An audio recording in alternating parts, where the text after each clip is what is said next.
Hello everyone, how are you? I hope you're in the good condition. Well, in this time we are going to learn about language acquisition. What is language acquisition? Language acquisition is part of psycholinguistics. Language acquisition is the process which humans acquire the capacity to perceive and comprehend a language, as well as to produce and use words and sentences to communicate. Or in other words, gain the ability to be aware of language and to understand it. For the more explanation, let's see this slide. Language acquisition.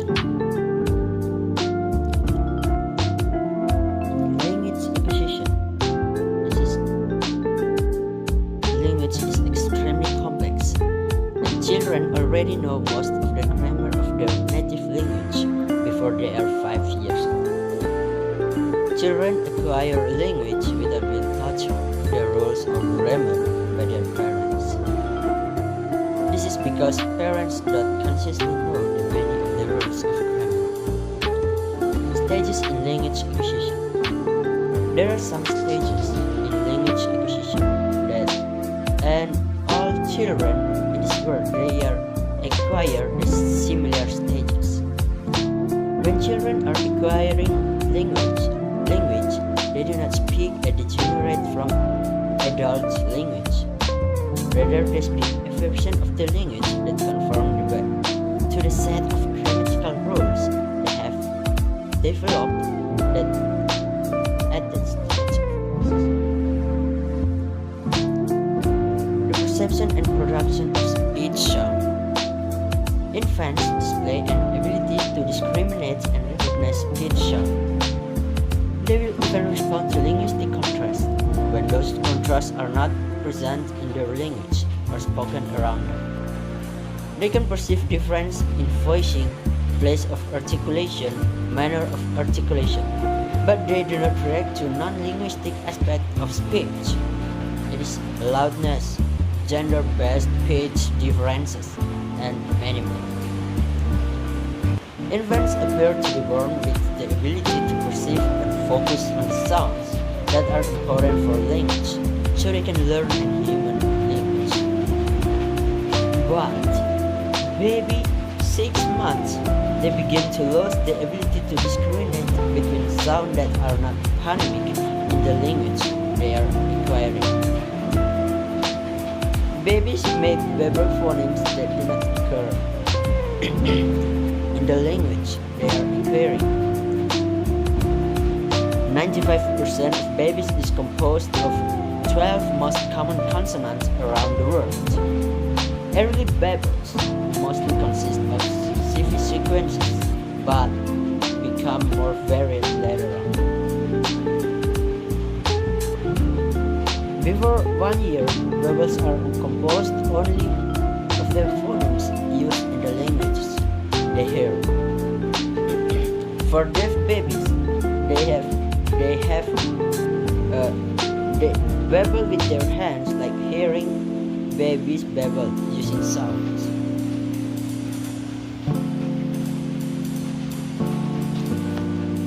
First word. After the age of 1, children figure out that sounds are related to meaning and start to produce their first words.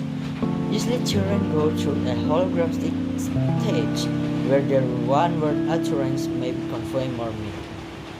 This suggests that children know more language than they can express. Segmenting the speech stream. A major obstacle that babies must overcome is to be able to identify where words boundary are. English-speaking children may be able to use stress as a cue for words boundaries. Every consonant word in English has stress.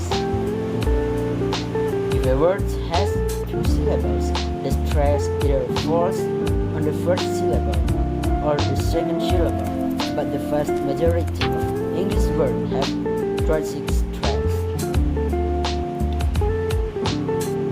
The question is, How do children know the stress pattern of the language they are acquiring? Baby may use statistical frequency of syllable sequences to determine word boundaries. In one experience, babies were able to recognize the nonsense words habiku, tutibu, kolabu, papu out of strings and nonsense syllables because the strings of syllables in the words occurred more frequently than the random strings of syllables. Children may use statistical strategies to determine a few words, and from there may be able to determine the rhythmic, allophonic, and phonotactic properties of the language, and then can determine even more words from this knowledge. The acquisition of phonology. The children tend to acquire the sound common to all language first, followed by the less common sound in their own language. Vowel tends to be acquired first, and consonants are ordered. For example, manner of articulation, it is nasals, glides, stops, liquids, fricative, and affricative. Manner of articulation, there are labials, velars, and palatines. Uncommon but high-frequency sounds may be acquired earlier than expected. Children can perceive more sound contrast than they can make in early stages. They know that about phonology than we can tell by listening to them speak. When they cannot yet produce a sound, they may substitute an easier sound. Their substitutions are rule-governed. Children tend to reduce consonant cluster, con for spoon, reduplicate syllables, wow, for water, and drop final consonant, k for cake. The acquisition of words meaning. When children learn meanings of words, they must learn the relevant feature of their class of things that are referred to by the word. They must learn that dog refers to pugs and great Danes, but not cats. While learning words, children often overextend a word's meaning. For example, using the word dog to refer any furry, four-legged animal. Overextension to be based on shape, size, or texture, but never color. They may also underextend the word's meaning.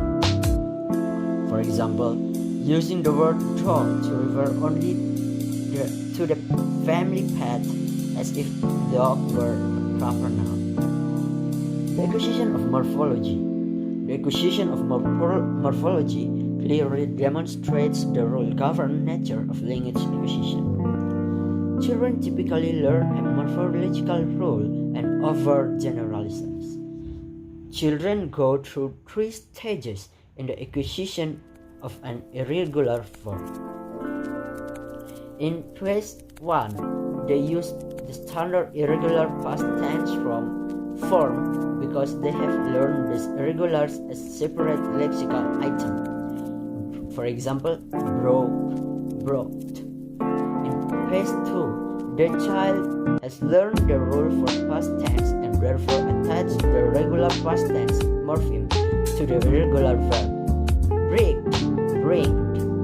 In phase 3, the child realized that there are exceptions to the morphological rule and bring the standard irregular forms back into their vocabulary. Broke. The acquisition of syntax. At about 2 years of age, children start to put words together to form 2-word utterance. The intonation counter extends over the words as a unit, and the 2-word utterances can convey a range of meanings. For example, mommy socks.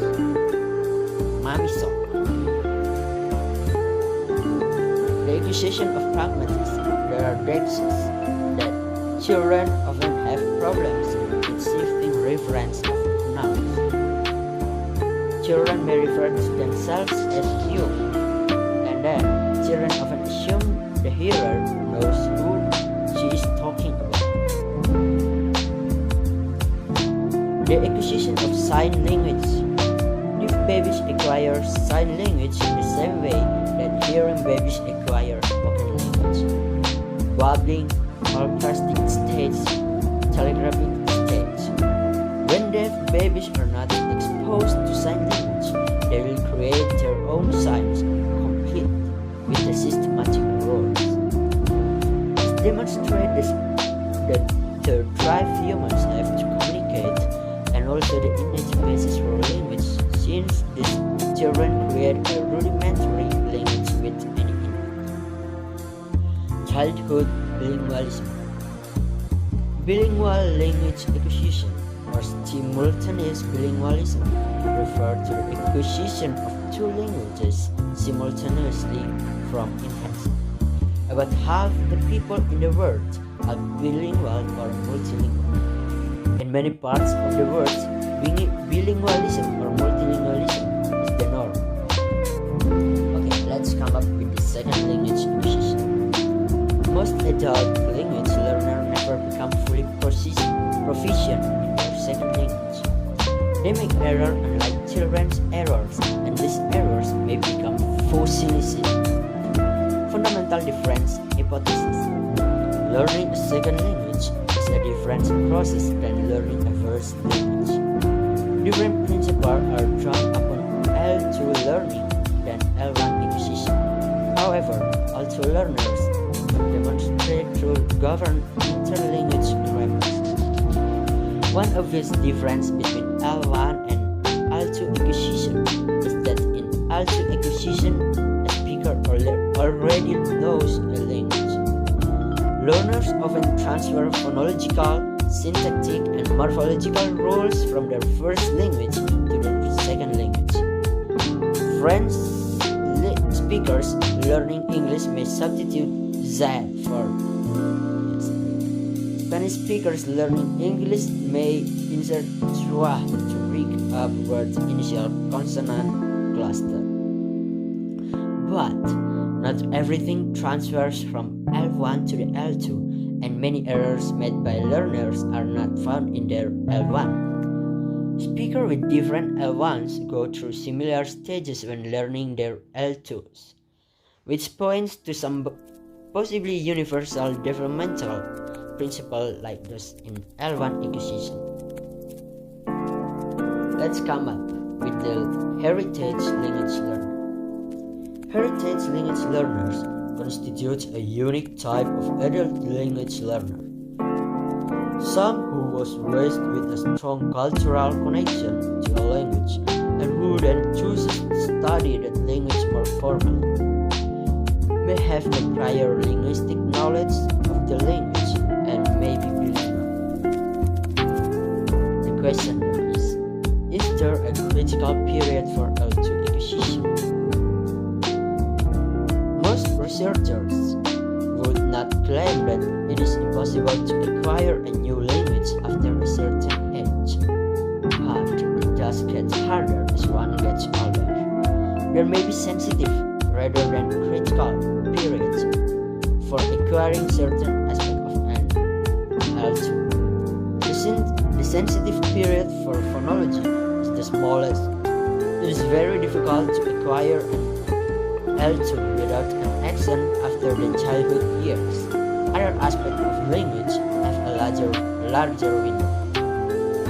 So that's all the material that we can learn today.